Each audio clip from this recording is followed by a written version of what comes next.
Hello everyone. Welcome back to the channel. Today, we're diving into an exciting story about love, work, and the differences that shape our lives. In this video, James introduces Diep to his friends. But is love between the rich and the poor just something from novels? Or does it truly exist in real life? Follow their journey through unexpected twists, dealing with a shady wood supply company, facing challenges at work, and even the adorable moment when Diep tries on a dress for the first time.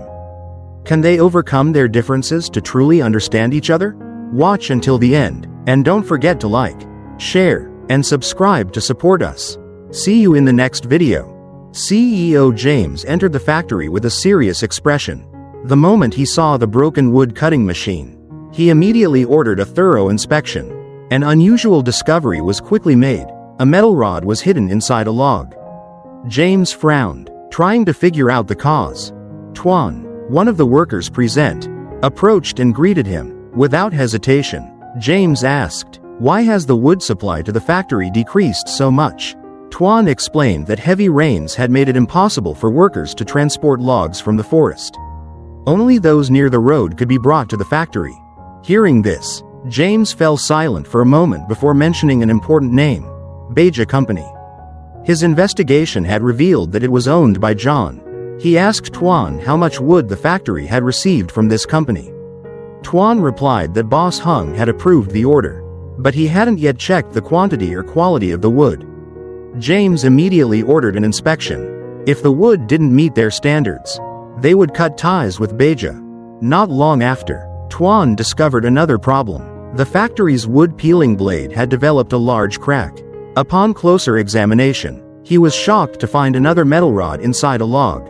He quickly reported it to James, confirming that the wood came from Diep. James froze for a moment before clenching his fists. He hadn't expected John to resort to such dirty tricks. Fortunately, the machine damage wasn't too severe, but this couldn't be ignored. He made a firm decision. Once they finished processing this batch of wood, the company would immediately terminate its partnership with Diep. Diep was shoveling sand by the riverside, lifting each scoop to prepare the front yard. Sweat dotted her forehead, but she continued working. Just then, CEO James appeared. "Well, thank you." Diep nodded, grateful for the help. "Yes, I need to fill this up completely before I can head back." James watched Diep for a moment before saying gently, "I'll come back later. You just keep working." Diep nodded. "All right." A while later, Diep stopped by to buy some cement to finish the job. "How much is a bag of cement?" 75 Vietnamese dongs per bag. "If you take 3, I'll give you a discount, 200 Vietnamese dongs in total."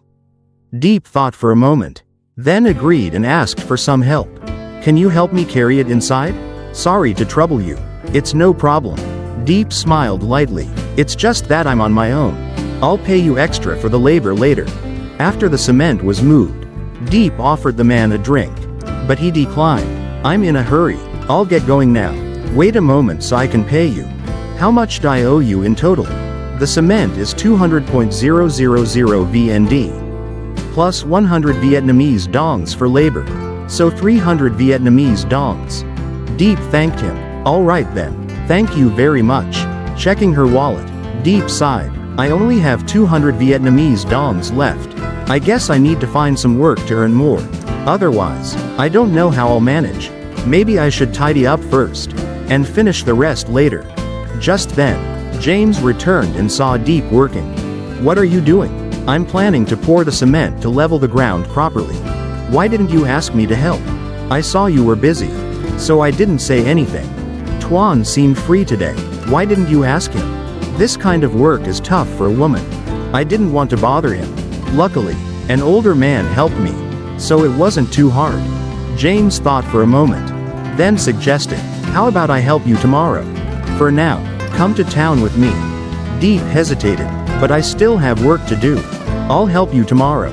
Think of it as a trade. You go with me today, and tomorrow, I'll help you." Diep smiled. "All right, wait a moment. I need to change. My clothes are dirty." A little later, Diep came out. "I'm ready. Let's go." James looked at her and asked, "Did you bring your bag?" "Yes." "All right, then let's go." Before stepping out, James picked up her bag and handed it to her. "Here's your bag." He smiled at her. "You're amazing. Doing all this work by yourself." Diep smiled lightly. James continued. "Next time you need anything, just ask me." CEO James took Diep to a clothing store. As soon as they stepped inside, the store employee greeted them with a warm smile. "Hello. You too." "Hello," James gently asked. "I'm looking to buy a dress." The employee pointed in a direction. "If you're looking for dresses, they're over there. If you want to see pants, please go downstairs." James nodded. "Let's go upstairs." He turned to Diep. "Come in and pick out something you like." Diep hesitated a little. "I've never worn a dress before, so I'm not used to it." James smiled encouragingly. "Just try it on for me. Do you like this one? Or how about this one?" Diep picked up a dress. Still unsure. "James, do you think this one looks good?" James looked at her and nodded. "I think you'd look beautiful in it." Diep still shook her head. "But I don't think it suits me. I'm not used to wearing dresses." James remained patient. "I think it looks great. How about trying another one?" "Okay, I'll try a different one. Here, take a look at this one. Try on another dress. Or maybe this one?" Diep picked up another dress and stepped into the fitting room. A moment later, she stepped out, looking a little shy. James smiled brightly. "You look lovely in this one too. How about we get this one?" Diep still seemed uncomfortable. "Can I just wear regular clothes? I don't feel used to this." James nodded. "All right, let's go downstairs and check out some pants." After trying on a few outfits, James asked, "Do you like this one? I'll buy it for you." Diep quickly waved her hand. "Oh no, that's not necessary." James chuckled. "I think it suits you perfectly. But I'm not used to wearing these kinds of clothes." James nodded, thinking for a moment before saying, "That's okay. Honestly, I think you looked stunning in those dresses. Maybe I'll give you some time to get used to them later. For now, let's return these." Diep sighed in relief and nodded. They both moved to the pants section. "You prefer wearing pants, right? Then I think we should go with this style. What size do you wear?" "This is size M and this one is smaller." "Then you should try it on." "No need, it's fine," James insisted. "It might not fit right. Just try it." After some selection, James held up a few pairs of pants. "Take a couple more, maybe one or two extra?" Diep shook her head. "Just one is enough." James smiled. "Just take a few more. It'll be good to have extra clothes for work. I still have new work clothes at home, so I don't need more." James nodded with a small smile. "All right then." Once Diep had chosen her pants, James took her to the shirts section. "You'll need a nice shirt to go with jeans. What do you think of this one?"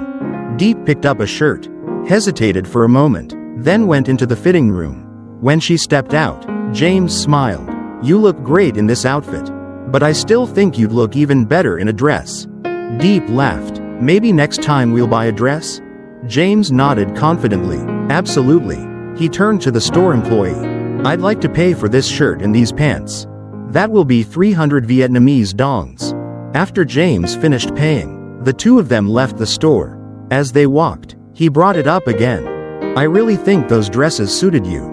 Diep smiled. "I'm just not used to wearing dresses." James looked at her, his voice gentle yet firm. "I think it's just a matter of time. Next time, we'll buy a dress." After buying clothes, CEO James and Diep continued to a shoe store. James smiled. "Now, let's go into the shoe store and get you a pair of shoes."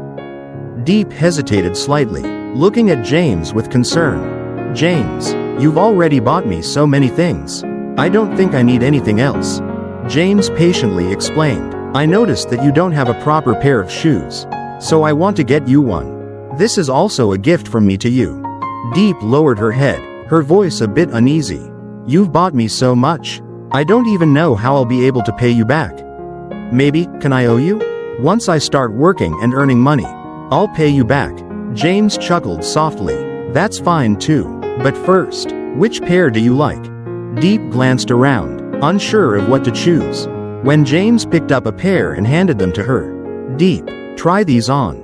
Diep slipped her feet into the high heels and took a few unsteady steps. James observed and nodded in satisfaction. "They fit you well. They really suit you." Stand up and try walking in them." Diep walked slowly, feeling awkward. James encouraged her. "You'll get used to it with practice. Take a few more steps." After a while, Diep stopped and shook her head. "I don't think I can walk in these. Can we get a lower pair?" James smiled and looked at her patiently. "I think these look beautiful on you and suit you perfectly. Actually, no woman knows how to walk in high heels at first. But once they put them on, they gradually learn. These aren't even that high. I believe if you walk in them for a little while, you'll get used to them." Diep hesitated for a moment, then nodded slightly. "All right, let's get this pair." James smiled. "Yes, you'll get used to them soon." He turned to the store employee. "Please wrap these up for me." The employee scanned the code and completed the purchase. James handed the shoes to Diep and gently said, "All done. Let's go now." The high school reunion of CEO James began. The atmosphere was livelier than ever as old friends arrived one by one. "How's everyone doing? It's been so long since we last met." Handshakes, warm hugs, and bright smiles filled the room. "Do you have a girlfriend yet?" "Still single." A loud laugh echoed. "How's work going these days?" "It's been stable. What about you?" "I'm doing well too." Glasses were raised, and cheerful chatter filled the air. "Not everyone's here yet. We're still waiting for James and a few others." Someone curiously asked, "I heard James has a girlfriend now?" "Yeah, let's wait for them before we go inside." Suddenly, someone brought up an old memory. Wasn't James the one who struggled in high school and then suddenly went abroad? Yeah, he must be really successful now. His girlfriend must be amazing too. A perfect match for him, right? The group laughed, eager to see James arrive. "The girls in our class still look so young and beautiful. You haven't changed a bit either. Back then, you used to pull my hair all the time." Laughter erupted as everyone reminisced about their mischievous school days. "Who was the one who cried the loudest during our farewell?" "Haha, that's right, our class had nearly 40 people. And now, we're only missing a few." They all felt nostalgic, recalling the promises to meet again after graduation. Everyone said we'd keep in touch. But now, with work and life, it's really tough. Tonight, we're not leaving until we've had our fill of drinks. Absolutely. The group burst into laughter as they stepped into the room together. "All right, let's go in and sit down." It was a reunion filled with laughter, memories, and stories yet to be told. The reunion between James and his old friends was filled with laughter and lively conversations. They reminisced about their high school days, sharing stories and catching up on how life had changed over the years. At first, everyone was cheerful and carefree, genuinely happy to reunite after so long. However, the atmosphere subtly shifted when curiosity about James's girlfriend surfaced. Whispers spread among the group, with many assuming that the woman beside James must be a wealthy heiress, someone who matched his prestigious background. This curiosity wasn't just casual interest, it carried an underlying bias about social status and material wealth. The situation took an unexpected turn when Diep was mistakenly assumed to be a server. The room fell into an awkward silence, followed by hurried apologies once the misunderstanding was cleared up. But despite their words, the subtle discomfort in their expressions revealed an unspoken truth. They had already formed assumptions about James's partner before even meeting her. Diep, however, remained composed, neither offended nor defensive. Her calm demeanor reflected her understanding and patience. She was perceptive enough to recognize the situation but mature enough not to take offense. James, on the other hand, stood firmly by her side, subtly yet unmistakably protecting her with his unwavering support and respect. As the evening progressed, the group gradually warmed up to Diep. They began asking her about her relationship with James, her job, and her life. Yet, deep down, some still couldn't help but wonder, why did James choose someone so ordinary?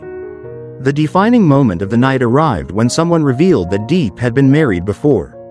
The room fell silent as curious, questioning eyes turned toward her.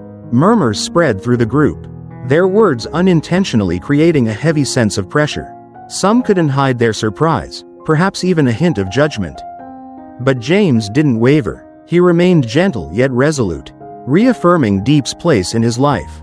To him, her past was insignificant compared to the love they shared in the present. His unwavering stance was the most powerful statement of all, proving that true love transcends societal expectations and prejudices.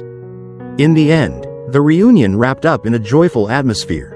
Glasses were raised in celebration, and the invisible barriers between them gradually faded. Yet, the story of James and Diep lingered in everyone's minds. Leaving behind a deeper reflection: is a person's worth defined by their past, their status, or by the sincerity of their heart? So, in your opinion, who is to blame in this story? And who deserves to be appreciated?